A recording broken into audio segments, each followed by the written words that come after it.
I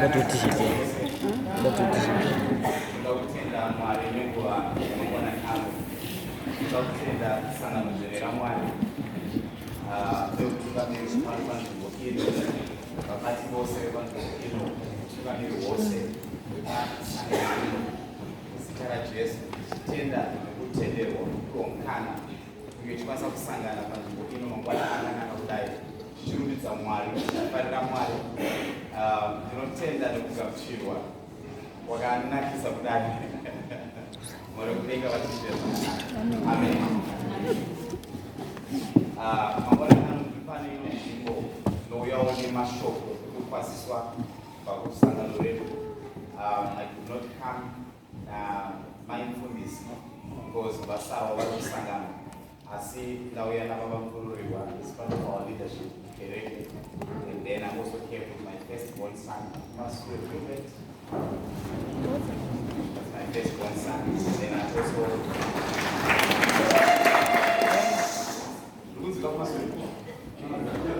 then now we all not Tinashe. I told him a picture of Muzukuru wangu. No tender one. Mangwana nalo ndile basa diki. Ndinofumbidza kuti tese tikakwanisa kunzoshoora Mwari. Basa ratinaro riri pamberi pedu rinotirerukira zvachikurusa. Mwari wekumusoro wachitiitira zvakanaka. Shoko ratinaro nhasi ranoda kutaura pamusoro paro nderesimba reautari. Simba reautari.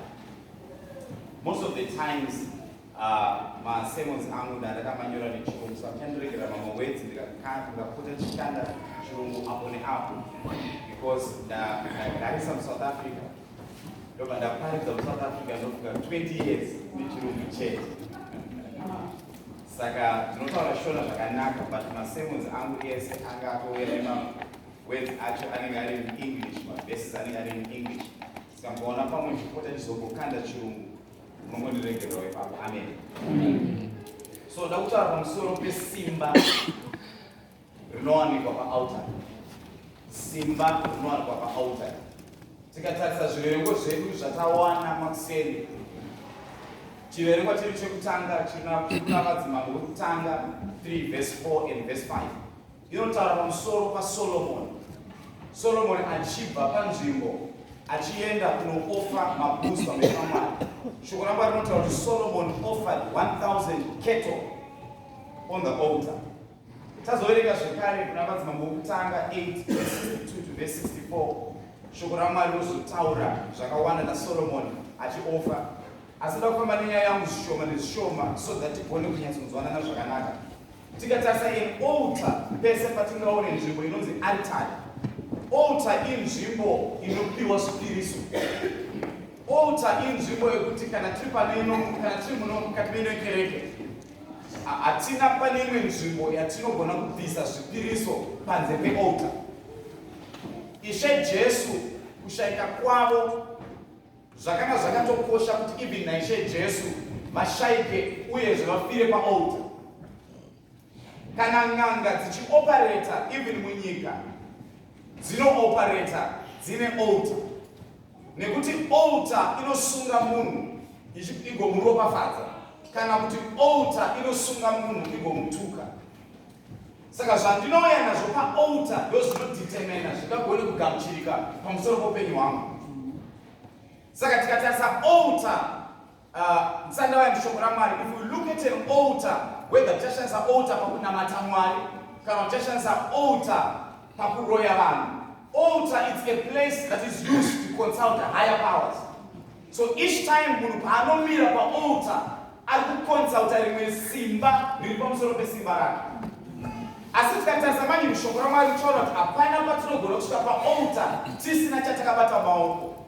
Nokuti vanhu madzikare kare vaiti kana vachiuya paaltar vachizokumbira ruregerero rwezvivi zvavo vaiuya nemombe yavaiuya nayo vachireura zvivi zvavo. Kana vafundisi vanenge varipo kana maprista vanenge varipo vaitora mombe iya yobva yapiswa paaltar. Vamwe ndovaiva nehangaiwa vamwe vachiuya nembudzi kana vachireura zvivi zvavo. Tikunzwana vandikani? Saka altar inoreva kuti inzvimbo yezvipiriso. Altar inzvimbo yekunamata Mwari. kana ndichinamata Mwari handigoni kunamata Mwari ndigosvika pamberi paMwari ndisina kusvika paaltar. Because ndisati ndasvika kuna Mwari wacho unoda kuona chandinouya nacho paaltar.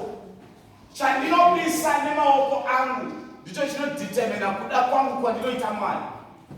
Kana Mwari vachitarisa zvinhu zvatinobvisa kana zvipo zvatingapa muchechi, Mwari havatarisi amount yawabisa muchechi. Mwari vanotarisa amount yawasara nayo wabisa yawabisa. Nokuti kakawanda tinoti hatina mari, tigouya nemari, tigouya nemari shoma. But Mwari inotariswa naMwari haisi yakawanda yawaunza. Kana undaunza 5,000 undaunza 10,000. Mari inotariswa naMwari ndeyekuti pawabisa 10,000 wasara nemari muaccount. Ndizvo zvinodetermina chipiriso chako chigone kugamuchirwa naMwari. Shoko raMwari rinogoti Cain naAbel vasvika pamberi paMwari. Cain unopa chipiriso chake kuna Mwari. Wapa chipiriso chake moto wopfuta. Shoko raMwari rinoti chipiriso chaAbel chakagamuchirika pamberi paMwari, asi chipiriso chaCain hakagona kugamuchirika. Zvinoreva izvo kuti kunyange ratiri panapa kuzuva ranhasi, pane zvipiriso oro zvipo zvinogona kugamuchirika pamberi paMwari, pozoita zvimwe zvipo zvinotadza kugamuchirika pamberi paMwari. Shoko raMwari rinogoti tinouya nezvipo zvakaremara, tinouya nezvipo zvimwe nokuti vanhu vaiva nezvipo makare kare vaiva nezvipo dzimwe dzenguva inenge iri mhuka. Vaiva nemhuka dziya dzekuti inenge yakatyoka gumbo oro inenge ichirwara, vamwe vachiuya nemhuka dzinenge dziri mapoka dzisingaoni. So Mwari vanoti munondivigira zvipo zvisingagamuchiriki, nekuti kana vadikani vachisvika kuchechi kana vachisadzoka kuzopa Mwari vanotsvaga change. And we are not able to give the best. Munozwa ndaimbofunga umwe musiso kuti kana ukasumuka panzvimbo iyoyo ukaenda kuZimbabwe, wabva kuZimbabwe ukaona baba naamai, wakuda kuti goodbye kwavari, ukaburitsa 20 rand so ukatendekera mama kuti zvazvakanaka ndakudzokera kuSouth Africa, ndakuona ndafara, it has been nice. Ungoburitsa 20 rand kudai so kuti utendeke baba kana utendeka mai, mashukura chaiwo chaiwo. Imari isingagoni kugamuchirika 20 rand iyoyo. 20 rand ndikaitora nhasi, izvezvi ndichipedza kuparidza marara, ndikatora 20 rand nditenge kudri nemabhisikitsi aikwana. Ndikapakana mudzimai wangu kana vakomana vanonanana nemusikana, urikupromisa nemusikana unoda kurorana noda kuchata naye, ukatora 20 rand wapedza kuonana nemusikana wako chaiye, kuti umupe 20 rand, anokuti that guy is not serious. Are you hearing what I'm talking about? That brother is not serious. Sure. Inotoita nyaya yotokazwa paFacebook. Zera rangu kuna ukandibudisira 20 rand ngonditeka 20 rand. 20 rand iri kurambwa nzvimbo dzese idzi. Asi 20 rand tinoona yakafanira igogamuchirika kuti iwe paaltar yaMwari.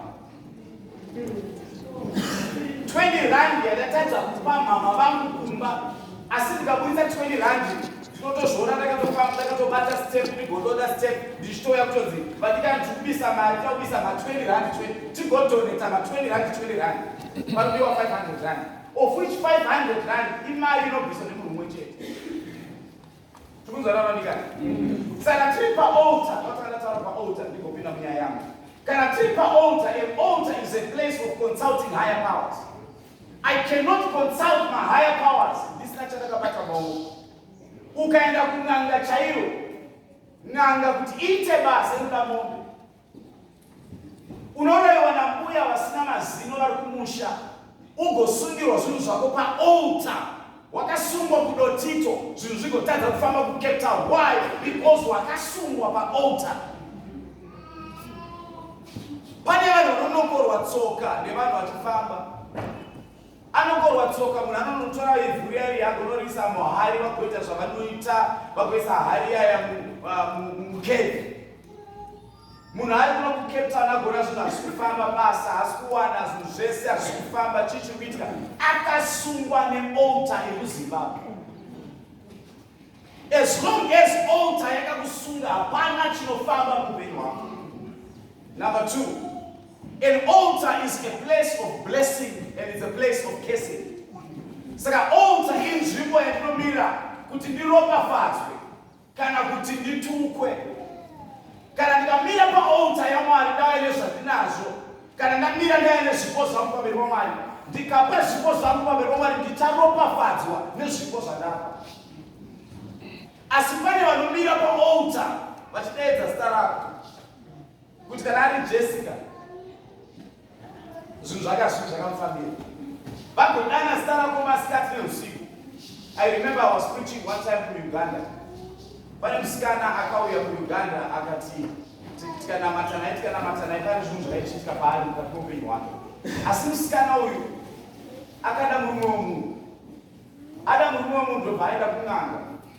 Aenda kun'anga kuya ndobva anopiwa mushonga wokuti kana apiwa mushonga uyu anogona kudeedza zita remurume pakati peusiku.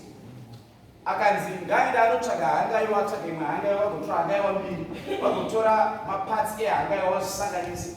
Musikana ogodzoka kun'anga. She sacrificed to be cut on a private part because of an altar. Pane vanhu vanobisa some parts of their body vachisacrifice for an altar. Mamwe macultures vanoita vanotobvisa parts of their ear. Mamwe macultures vanobvisa even minwe. Vamwe vanobvisa makumbo. Why? Because they are attaching themselves to an altar.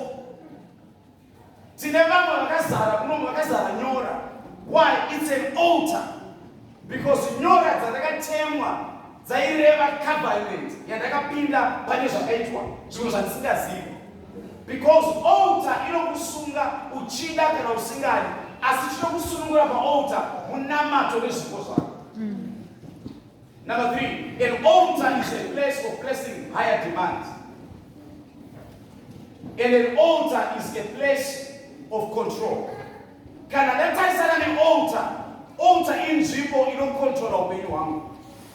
Shoko raMwari rinoti kana tapa kuna Mwari takaropafadzwa. The Bible says, blessed is the hand that giveth than the one that taketh. Zvinoreva each and every time patinotora mari, ndichiburitsa mari, ndisati ndanamata ndakaropafadzwa because ndatora zvipo zvangu ndikaisa paaltar. So the Bible says, blessed is the hand that giveth than the one that taketh. Saka ndakatoropafadzwa tisati ndanamatirwa because ndatora zvipo zvangu ndikanopa vanotambura parodi. Ndosaka tichiona kuti varungu vanotipa zvinhu kwatinoshanda kumabasa vakaropafadzwa. Chikonzero ndechekuti murungu iye anenge aine sigari pamuromo, asi murungu iye anopa. Dambudziko ratinaro nderekuti vadikani vanenge vapiwa zvinhu nevarungu vanomira muchechi. Takamira pamatestimony wanu chechi medu. Vandikanda kutenda Mwari because ndaishanda murungu ndandikwanisa kushanda mazuva nomutable field. Murungu yakabva amunipa mbatya. Ndobva dzikaza. Tinopa matestimony ekupuwa mazitye nevarungu. Chikonzero chekuti isusu pachero hatigoni kupa. Chakaropafadzwa hani kugamuchira. Chakaropafadzwa kupa. Saka chakaropafadzwa kupa hai kugamuchira. Shoko raMwari rinoti, blessed is the hand that giveth. Wakaropafadzwa ruoko runopa hani runogamuchira. Saka testimony yatofanike chiwana muchechi haisi kugamuchira mbatya dzabva kumurungu. But yekuti vandikanda kutenda Mwari. Nhasi ndakandifamba ndichienda kutaundi, asi ndaona vakomana 4 vangogarara pasi pebridge. Ndikangonzwa mandiri kudzokera ndivatengere chingwa. Ndikabuda pasaidi ndikanotenga chingwa, ndikakwanisa kunofidha vanhu 4. Saka ndakutenda Mwari muzuva ranhasi ndakwanisa kutenga 4 loaves ndikafidha vanhu vangari pasi pebridge. Ndiyo tarisiro yaMwari. Saka testimony yangu haisi kugamuchira ma-oversized clothes abva kumurungu. Matai. Hallelujah. Number 5. An altar is a place of prayer. And an altar is a place of crying. An altar is a place of worship. And an altar is a place of offering. Now, I want to go panyaya ya Solomon. Yataverenga.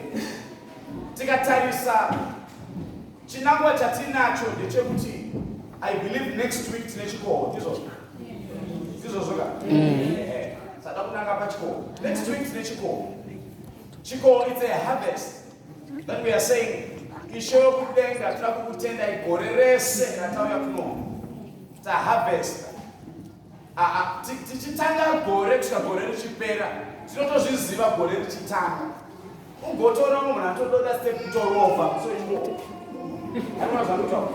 They are already planning to make sipo next week.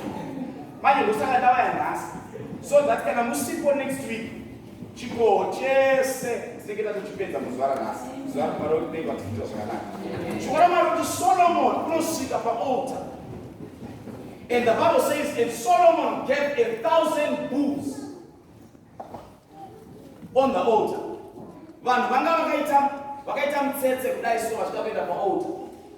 Church choir ichiimba vanhu vachida kupa zvipo mukatarisa painternet kuti kupisa mombe imwe chete it takes between 27 minutes to 30 minutes kuti one mombe inyatsonzi yatsva yapera yaane matsito. Saka Solomon akabvisa 1,000 bulls. How long did it take kuti mombe idzodzo dzitsve so that church can continue?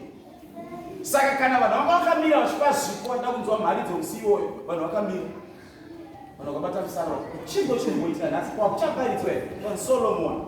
Chii chaitika? Solomon apa 1,000 bulls zvanonotsa service musiwoyo. Asi vakuicalculata nhasi kuona kuti 1,000 bulls imari tikatarisa mombe 1 kuzimbabwe zvinezvi takafondera kuzimbabwe kuti mombe 1 ita $400 ndizvo mombe 1 ita $400. Calculate $400 into rands, it's 6,000 rands. Kana Solomon akapa 1,000 cattle.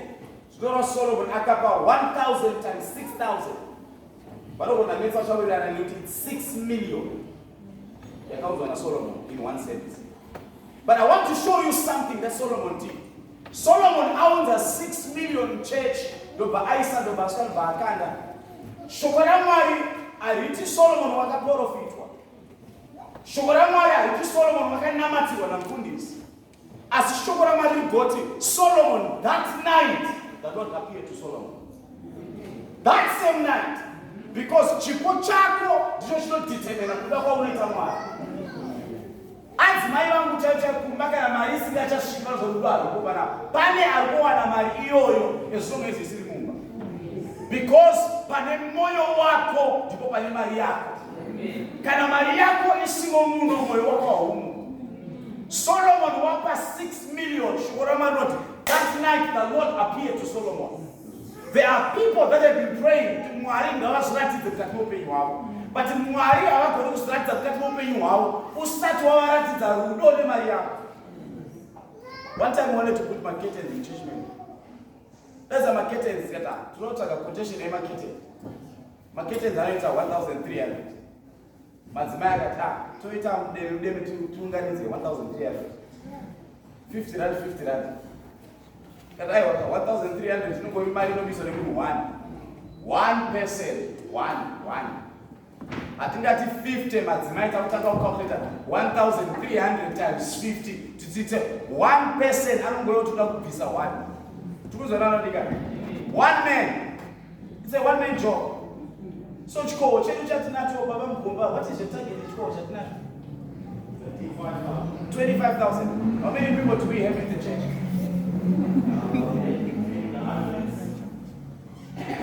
At least 100. Many of us about 100. 25,000. Yes, baba mfurirwa. Tinamba brother Gilbert there. I think church in here one of the church. I see church meeting now raise 80,000. You know, it's around three people can give 80,000. It's because you understand the principle of giving. So 25,000 they would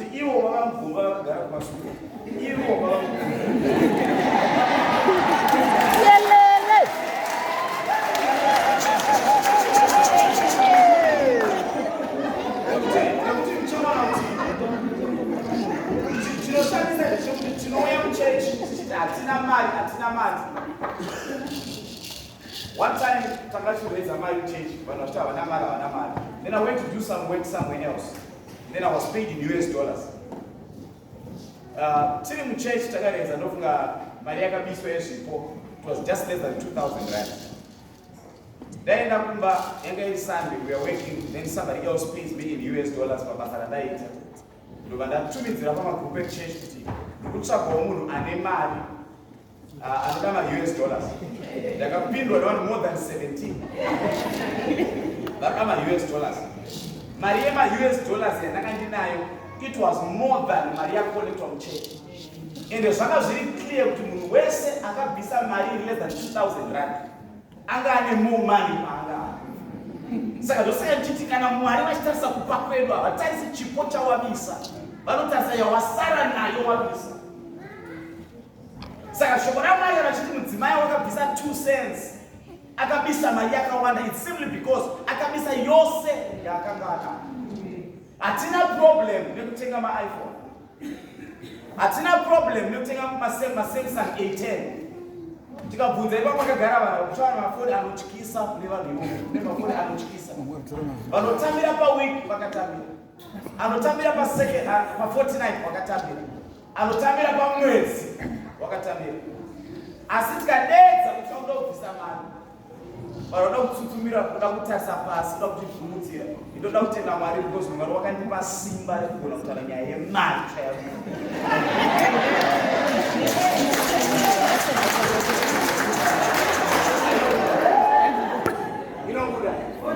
Tichenda kumba nhasi, sike tine 50,000, aikona 25.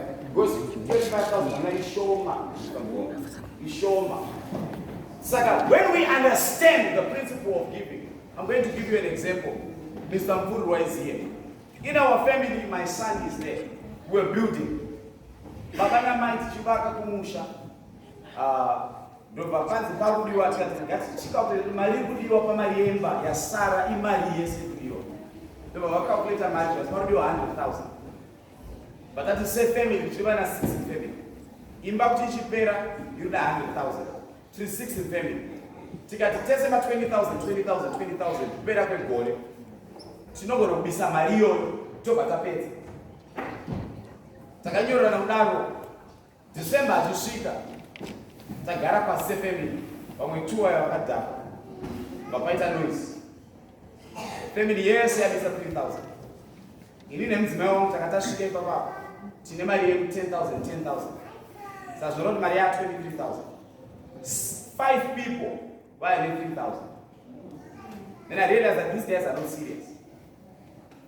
But tagara tadaro ndikanzwa mwoyo mangu kuti no, why can I not sell my car?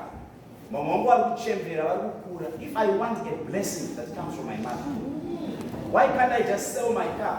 Ndobvisa mari yacho yese kudiwa because I needed an extra 80,000. I took my Mercedes ML320. Mwana wangu vari ndakaita 3 days ndichifunga so kuzoita sei because zvakuronda kufamba netsoka. Ndikatora mota yandakachifamba nayo, Mercedes ML320, ndakaitengesa. Ndatengesa mota yeye ndikatora 50,000. Inorwadza. Inorwadza. Kuiverenga so kuti 1, 2, 10, 20, 30. Imwe kaya ma-US dollars. Ndaipa mama wangu kudai so mari iyoyo. I want to tell you what happens kana waenda pa-altar. Mama wangu ndichiwapa mari vakanyarara. Ndobva vatanga kubvunda, ndikaona muromo yavo ichibvunda kudai. Vakafamba mama wangu kubva kwavanga vari vatanga kuenda uko. Tasononzi havasi kuda mari yeye. Ndikashandisa kuti chii vachikuta misodzi ichikuda ichitama.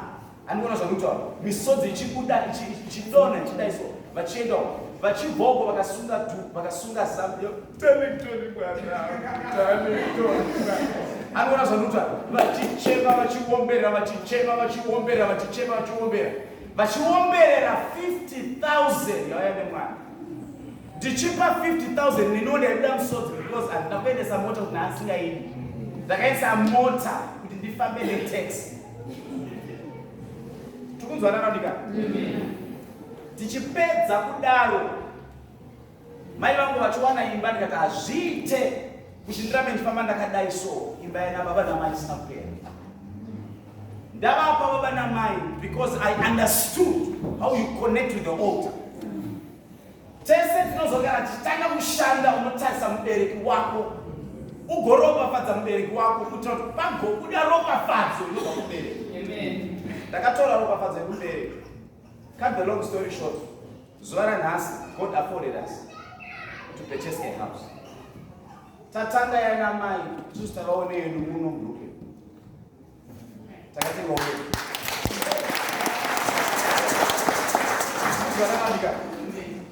Last week, another boss called me. Somebody else that I'm doing work for. I can do Darlington. How my stands are good taking so my stands in church. But my stands are taking so very cheap. So the one my stands are at auction. I will be out taking my NPO, I take with my NPC.